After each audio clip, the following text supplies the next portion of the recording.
बोलिए लक्ष्मी नारायण भगवान की जय। भक्तों, आज हम श्रावण शुक्ल एकादशी की पुत्रदा एकादशी की पावन व्रत कथा सुनेंगे। इसे पुत्रदा एकादशी भी कहते हैं और पवित्रा एकादशी भी कहलाई जाती है। धर्मराज युधिष्ठिर बोले, हे भगवान, हे मधुसूदन, अब आप श्रावण मास के शुक्ल पक्ष की एकादशी की कथा सुनाइए। इस एकादशी का क्या नाम है? कृपा करके इस व्रत की विधि मुझे बताइए तथा इसका महात्म्य क्या है, कृपा करके मुझसे कहिए। श्री कृष्ण जी बोले, हे राजन, इस एकादशी का नाम पुत्रदा है। इसे पवित्रा एकादशी भी कहते हैं। यह पुत्र कामना के लिए की जाती है, इस कारण इसका नाम पुत्रदा प्रसिद्ध है। अब इस संबंध में एक कथा मैं सुनाता हूँ। द्वापर युग के आरंभ में महिष्मती नाम की एक नगरी थी, जिसमें महिजीत नाम का एक राजा राज्य करता था। पुत्रहीन होने के कारण वह दुखी तथा चिंताग्रस्त रहता था। उसके राज्य में सुख भी नहीं भाता था। यद्यपि राजा महिजीत बहुत धर्मात्मा था, लेकिन जिसके संतान न हो उसको यह लोक परलोक दोनों ही दुखदायक होते हैं। राजा ने पुत्र सुख प्राप्ति के लिए अनेक उपाय किए, परंतु पुत्र प्राप्ति नहीं हुई। उसके सब उपाय व्यर्थ गए। दिल का कांटा न निकल सका। वृद्धावस्था आती देख राजा की चिंता बढ़ने लगी। एक दिन राजा ने नागरिकों और प्रजा के प्रतिनिधियों की सभा को बुलाया और कहने लगा, हे प्रजाजनों, मैंने इस जन्म में तो कोई पाप नहीं किया है और न ही अन्यायपूर्वक प्रजा से धन एकत्रित किया है। मैंने कभी देवताओं तथा ब्राह्मणों का धन नहीं छीना। किसी दूसरी की धरोहर को भी मैंने नहीं लिया। मैंने सदैव प्रजा को पुत्र की तरह पाला है। मैंने अपराधियों को पुत्र और बांधवों की तरह दंड दिए हैं। मैंने कभी किसी से घृणा नहीं की, सबको सम्मान दिया है, सबको समान माना है, सज्जनों की सदा पूजा करता रहा। इस प्रकार धर्मयुक्त राज्य करने पर भी मेरे पुत्र नहीं हैं। मैं इस समय महादुख पा रहा हूँ। इसका क्या कारण है, कुछ भी समझ में नहीं आ रहा है। राजा को शोकयुक्त देखकर सभी को बहुत दुख हुआ। राजा महिजीत के मंतव्य को समझ मंत्रीगण तथा प्रजा के प्रतिनिधि वन में गए। वहां जाकर उन्होंने ऋषि मुनियों के दर्शन किए। उस स्थान पर धर्म के ज्ञाता, महातपस्वी, परमात्मा में मन लगाए हुए, निराहार, जितेंद्रिय, जितात्मा, जित्र क्रोध, सनातन धर्म के गूढ़ तत्वों को जानने वाले, समस्त शास्त्रों के ज्ञाता महात्मा लोमश मुनि को आश्रम में देखा। कल्प के व्यतीत हो जाने पर एक जिनका रोम गिरता था, उन ऋषियों को दंडवत प्रणाम कर सब उनके सामने बैठ गए। उन लोगों को दुखी देखकर मुनि ने पूछा, आप लोग किस कारण आए हैं? सब विनय करके बोले, हे देव, हमारे अहोभाग्य कि आपके दर्शन हुए। इस पर लोमश ऋषि बोले, मैं आप लोगों का हित करूंगा। मेरा जन्म केवल दूसरों के हित के लिए ही हुआ है। अतः आप मुझे संकोच मत करो, अपने मन की बात बताओ। लोमश ऋषि के ऐसे वचन सुनकर सब बोले, हे महर्षि, आप हमारी बात जानने में ब्रह्मा से भी अधिक समर्थ हैं, अतः आप हमारे संदेह को दूर कीजिए।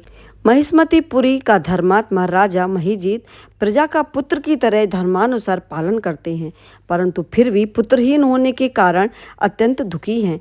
बेचारे शोक भवन में पड़े हैं। उनके पुत्रहीन होने के क्या कारण हैं?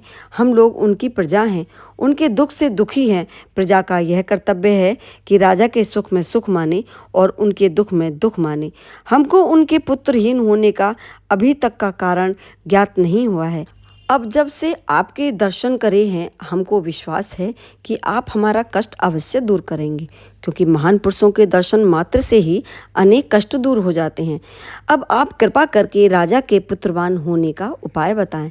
यह सुनकर लोमश ऋषि ने कुछ देर के लिए अपने नेत्र बंद किए और अपने दिव्य दृष्टि से राजा के पूर्व जन्म का वृत्तांत जानकर कहने लगे कि तुम्हारा राजा महिजीत पूर्व जन्म में एक निर्धन वैश्य था। वह महाकंगाल और कुकर्मी था। निर्धन होने के कारण इसने अनेक बुरे कर्म किए, अनेक झूठ सच बोले। यह सामान बेचने खरीदने के लिए एक गांव से दूसरे गांव में जाया करता था। एक दिन ज्येष्ठ मास के शुक्ल पक्ष की एकादशी को उसे कुछ भी खाने पीने को नहीं मिला। द्वादशी के दिन मध्याह्न काल के समय, जबकि वह 2 दिन से भूखा प्यासा था, एक सरोवर पे पानी पीने के लिए गया। उस स्थान पर तत्काल ही ब्याही हुई एक प्यासी गाय जल पी रही थी। राजा ने उस प्यासी गाय को लाठी मार के भगा दिया और स्वयं जल पीने लगा। हे ब्राह्मणों, उस महापाप से तुम्हारा राजा इस जन्म में निसंतान हुआ। जिस दिन वह भूखा प्यासा रहा, रात्रि को चलते चलते जागरण भी हो गया और भूखा था, भगवान को स्मरण करके भोजन मांगता था। उस दिन श्रावण शुक्ल एकादशी को अनजाने में उसका व्रत हो गया और उसके प्रभाव से वह राजा हो गया। परंतु प्यासी गाय को जल पीते हुए हटाने से पुत्र के वियोग का दुख उसको भोगना पड़ा। वह एकादशी दूध, पुत्र और धन देने वाली पुत्रदा एकादशी थी। उसके प्रभाव से राजा को राज्य मिला और गाय के शाप से उसे निःसंतान का वह अभिशाप मिला। यह सुनकर सब लोग बोले, हे महर्षि, शास्त्रों में पापों का प्रायश्चित भी लिखा है, साथ ही ऐसा भी लिखा है कि पुण्य से पाप नष्ट हो जाते हैं। अतः आप कृपा करके कोई ऐसा उपाय बताइए जिससे राजा के पूर्व जन्म के पाप नष्ट हो जाएं, क्योंकि इस पाप के क्षय होने से ही पुत्र रत्न की प्राप्ति होगी। लोमश ऋषि बोले कि श्रावण मास के शुक्ल पक्ष की एकादशी को, जिसे पुत्रदा एकादशी भी कहते हैं, राजा तुम सब लोग व्रत करो और रात्रि को जागरण करो। विधि विधान से इस एकादशी का व्रत करो और उस व्रत का फल राजा को प्रदान कर दो। तुम्हारे राजा के पूर्व जन्म का पाप नष्ट हो जाएंगे और राजा को पुत्र की प्राप्ति होगी। इस व्रत की विधि यह गौ का पूजन करना, उनको मधुर जल मधुर फलों से प्रसन्न करना, द्वादशी के दिन उन्हें पेट भर के लड्डू, पूरी इत्यादि का भोग लगाना, उनका आशीर्वाद और पुत्रदा एकादशी का महत्व माना जाता है। लोमश ऋषि के ऐसे वचन सुनकर मंत्रियों ने सहित सभी वापस लौट कर आए। तब श्रावण शुक्ल एकादशी आई।